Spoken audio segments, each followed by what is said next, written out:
I'm very pleased to be here to discuss Arctic design with you and share the design thinking point of view to the Arctic or for the North. Arctic design is an area where technology and art come together. In the northern context, we work as a very close multidisciplinary community, not only in the Finnish Lapland, but in the whole Arctic region. We have a network of Arctic sustainable art and design universities, and we work under University of the Arctic. We organize on yearly basis Arctic design seminar or round table for Arctic design, and I think the Arctic design, the knowledge is very much about contextual understanding of the circumstances in the North, and combining that with indigenous knowledge, sharing the indigenous knowledge and contributing well-being and enabling livelihoods here in the North. And when I refer to the North, I refer all the Arctic region. I think for us, this kind of combination of art, design, and technologies, it's needed to keep our region competitive and our villages alive. And I think there are many approaches of design are quite important. We come from the area where we have more engineering point of design, and then on the other hand, maybe we have artistic design, and I think the newcomer in the area is service design. And my own point of view in the Arctic design is definitely the service design. And service design is new approach to designing services with creative and innovative methods, using inspiration and intuition and creative methods in inclusion of people in designing services. And I think why this issue of Arctic design has become, important, or why we are discussing it, is that we need new solutions. We need some even radical new solutions to sustain the livelihoods and sustain even the life in the villages. We are looking new ways how to offer and deliver services, new forms of being present, and I think quite holistic view of life in the North. I think what is for us it's quite accomplishment is that we were able to lobby ourselves into the Arctic strategy that was launched in August this year. Arctic design has their a place, and it has been uplifted as one of the solutions for the living in the North. And we did a lot of work to push this through, because for us it's quite important from the point of view of funding, for example, that we are able to argument our contribution to the well-being of the North. In the profile of University of Lapland, we lift two areas, science and art, and we kind of mismatch these two areas. We are not only science university, but we are also art university. And for example, I, as a professor of applied art and design, I work closely with our professor of social sciences. And I contribute my knowledge in creative thinking and creativity and aesthetics. and she contributes her deep knowledge on social work and social context.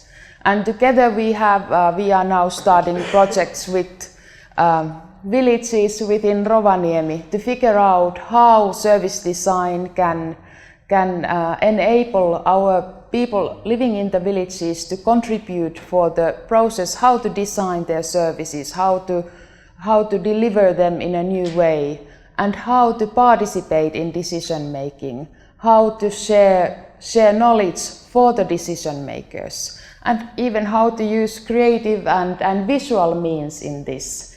And I think this is quite new because, sorry to say, Mikko, but decision making seems to be quite traditional and hierarchical. So we are trying to figure out very new ways and maybe also how you can use creativity and visualizing things in order to enable people to discuss them and share their opinions, but not only share their opinions, but also their new solutions. And I think this is something unique happening now in Finnish Lapland. Of course, education and teaching art design is also important, as we need people who have this contextual understanding about circumstances in the north. To understand the context where village consists of, for example, 8 to 10 people, it's a totally different idea when in some places villages have thousands of people. And still we have to enable this way of living and preserve this. I think it's quite important. So we contribute a lot also to education and giving professionals this idea what contextual understanding and what the circumstances in the north are. For example, we also work closely with universities of applied sciences. We have joined projects on testing for these Arctic circumstances, especially with Department of Arctic Technology at the University of Applied Sciences there in Rovaniemi. When we discuss Arctic design, we of course discuss very also traditional design engineering and traditional design of equipment and machinery. I'm head for the program of industrial design, and I would say that 1/3 of the students still head for this traditional area of design engineering and design technology. Our regional development cooperation stresses also that business needs Arctic design to be able to be competitive and figure out new ways, new innovation, how to develop technology, how to develop product service systems. Many of the big consumer electronic companies, they have launched their strategies where they are saying that they are no longer supplying electronics and equipment, but what they want to offer is services. And I think this is the new trend. If you think about any modern intelligent equipment, the value in it is the value of using it and value of services it can offer. No longer it's the for example, the phone is very good example of design process and service design process. It's only a platform. The more services you get out of it, the more valuable it becomes to you.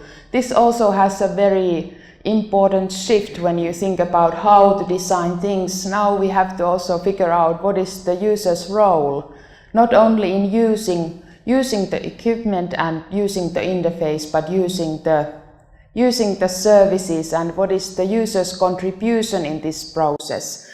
Most of the services and most of the service systems are operated by the user, and more the users are actually doing the work. They are supplying the content as well. When you think about Facebook or whatever social media example, it's the user themselves who are doing the work. And when you think about how our whole service culture has transformed, I don't know if you remember this time, for example, when you were using bank services, people were queuing in lines. I think that is still in the 90s. And now we have totally new system. And when you design both things, services, products, equipment, whatever, you have to keep in mind what is the way how we produce things, and what is the part of the work that actually the user is doing. So our whole product service systems, they have transferred a lot during last decade, and maybe we don't even see where it is going. Still, I would argue when we are figure out new service models and ways how we interact with people, we should also think that not everything online can replace presence. I think we should have holistic understanding always to the circumstance. And think about, in design we discuss a lot of acceptance. When we have an old lady living in the village, if she doesn't accept using online services, there's no point forcing her to do that. That doesn't give us any added value. But maybe we can find some other approach or angle. Maybe this old lady's daughter can benefit from this. We have to figure out always these ways how to include users and how to make things both accessible and acceptable. We have a lot of traditional companies still manufacturing very high-end design products. One of the examples is Lappset, that is producing children's wooden playgrounds on global basis. And there we do a lot of basic design work, but still, even we produce locally, we have to be in the global network to supply for all the markets. When we think about branding, Arctic design has a big role, especially in regional development. We work closely with Santa Claus and with the region to think all the time what are the ways we can deepen the brand and understanding of this cultural aspect. In tourism, we engage design both from this traditional design point of view as well as service production. We have to figure out how to produce experiences, not only products, but how to engage all the people's senses in experiencing tourism. And in that, we use a lot of design techniques where we work closely with users and co-design with them. When we discuss Arctic design, it's more about designing with the people and co-designing with the users rather than designing for them. The inclusion is important all the way. Snow scooters, this is, I think, common thing for all around the Arctic, where design, technology, engineering, it's a very good example how they all come together. Also how the tradition is sustained through modern technology. When you think this as an example how to conduct your work in reindeer herding. So when we design, we need to understand the local context, the indigenous heritage, as well as the modern technology. That's actually a huge challenge for a designer to be able to tackle all these approaches.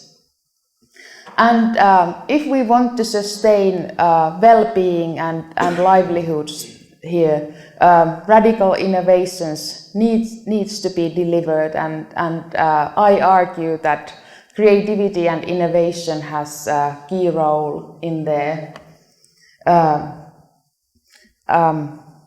Service design in the public sector, it's a trend already well used in various European countries. We are benchmarking these practices from Denmark, UK, Milan, Glasgow. I think it's everywhere. Even in the policy level, you can see that design approach, design thinking approach, problem solving approach is something that is needed.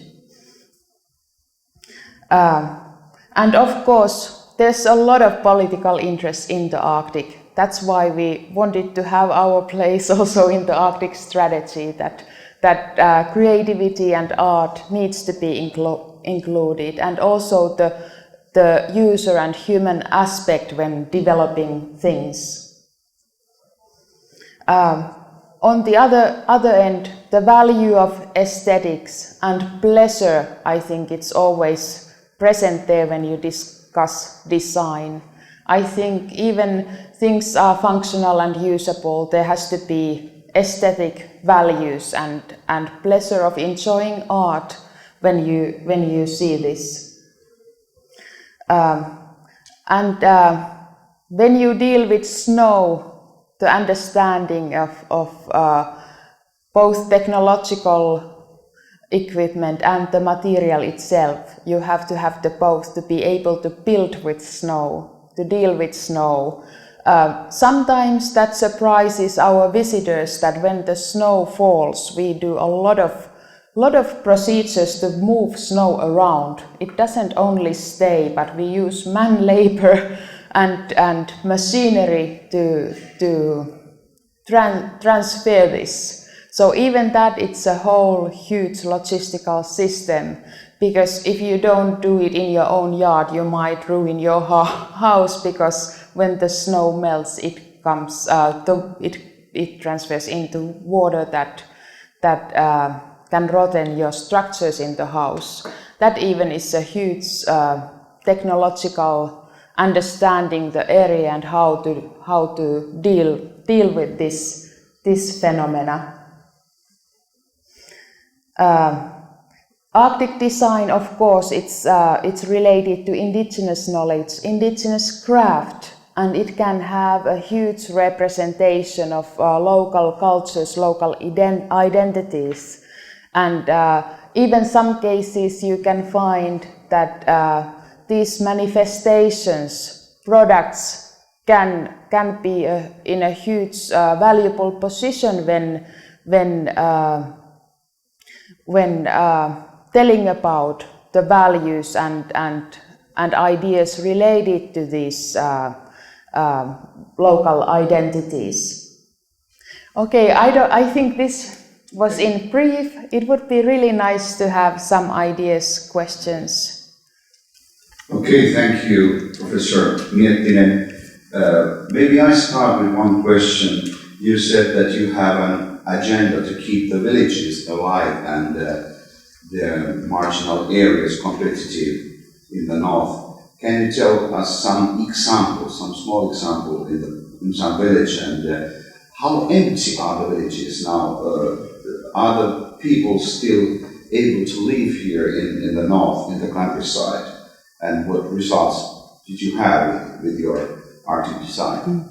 I think I could give one example from Kolari area, which is not so far from this. We have been running this project which is called Ikäehyt, which is like a good older age. We have engaged 17 different municipalities in Lapland to this process. In Kolari, the example has been, like not tremendous, but very important for the local community. We were there working with the elderly people's home, place where elderly people are living. And they all the time, they had this sense that they are not belonging. This is not a home. And when you have this kind of group interviews and thematic interviews with the elderly, can hear this message repeatedly all the time that I want to go home, this is not my home. And we were thinking how we can transform this system so that this idea of belonging and home becomes more important. And we started figuring out how we can engage the families of the elderly in this process. And they have started now, like very, very simple things like communicating what happens in the house for the elderly, that they can participate in planning. That, not so that they are just receiving, but they can also share their point of view and contribute to the planning of what is the daily routine, what goes on every day. If there is visit to somewhere, can they visit some place that is important for the history of the person? Also, the families are taking care of the plants in the house. So these are not, these are not multi-million innovations, but they are something that gives them a feel of home, what we started working with. And what is most important, these don't ask for more resources. It's just a way of organizing things and thinking how you can contribute. But someone has to, engage the people. I think the biggest work was done to get all the people involved around the round table to discuss how we transform the system. So in many cases these examples are simple, but I think this is very concrete because it shows in the villages we have the same amount of people and we have to kind of find the solutions within these people, because there's not so much extra things that the solution is not to bring all the time new resources, but we have to figure out these kind of innovations. What are the small things that we can change that still affect on quality of living quite a lot? So, are there questions here? Bring the microphone there. Thank you very much for your presentation. When I listened to you, I had the impression that design is something which involves the people that are then affected by whatever you do, whatever it is. In the world of technology assessment, we use the term participatory methods, involving people in the outcome in the assessment and also in the construction of technology. There is the word of constructive technology assessment, participatory technology assessment. And I wonder if you could maybe add a little bit more about your methodology to involve, because it's not simply about probably getting people around the table and talking, so there must be some more method involved, and I would like to know what kind of methodology you use. We of course we have the same domain of this participatory design methods, but to start with, we start usually with deep contextual understanding that involves a lot of traditional methods, a lot of interviews, also a lot of observation, what is going on there to get this understanding.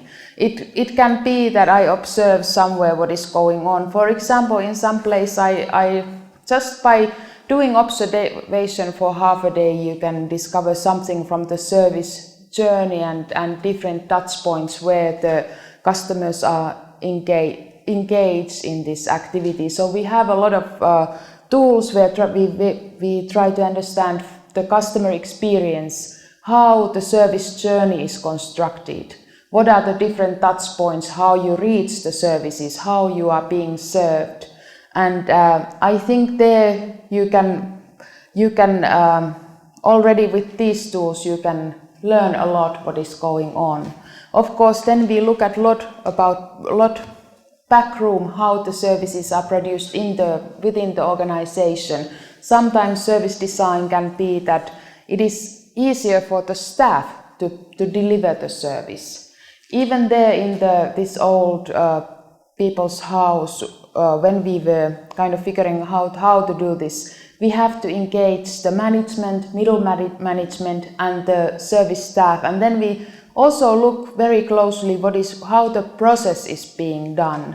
We analyze the service delivery process, because solution is that for example, not that the nurse would get more work to do. If we change something, we have to figure out also, on the other hand, where to diminish, because we already have overworked people that we are many times working with. But we have this analytical tool. We do also a lot of service prototyping. We have a prototyping technology where we can simulate different service scenarios and make changes to see, okay, if we change this, what happens? And sometimes we even combine this with counting, with calculating money to see how it affects the process. So we have developed this technology. We are quite proud of it. We were visiting US last spring in April, and they were asking if they can, have this kind of transfer of technology. And this is something that is definitely developed here in the Arctic. So we have a lot of tools for this. I have written a couple of books, Service Design with Innovative Methods and Service Design with Theory, to describe the methods more closely. There's still time for a couple of questions. Maybe I ask myself, as we have here this great democratic change in Finland, maybe together with Japan, people getting old, lots of people get old who were born after the Second World War, and you were telling about these old people's house and these problems. But how do you help the young people to stay here in Lapland and make their living easier and with the children and solve these problems? Yeah. Do you have design for that? This is a very clever question. This is, for us, even as a university, it's a huge challenge because we educate 1/3 of the designers in Finland and maybe a couple of them stay up here. But yes, we do engage also young people, and we have projects with the young people. We have specific dilemmas, for example, how to help young people who, are dropped out of the system, that are not supported, who don't get work. And we have been working with city of Rovaniemi, for example, figuring out how they can be kept in health system. Even that is a problem, because if you graduate and you are not getting work, you drop out of the health system. And with the cities this ylilääkäri Markku Oinaala, we have been working with this, and also how to delivering to the villages services that young people are interested in, because it's not only the health and this kind of things, but there has to be something that gives them feel of inclusion in the modern society. Okay. I think we are in schedule. Thank you, Professor Satu Miettinen.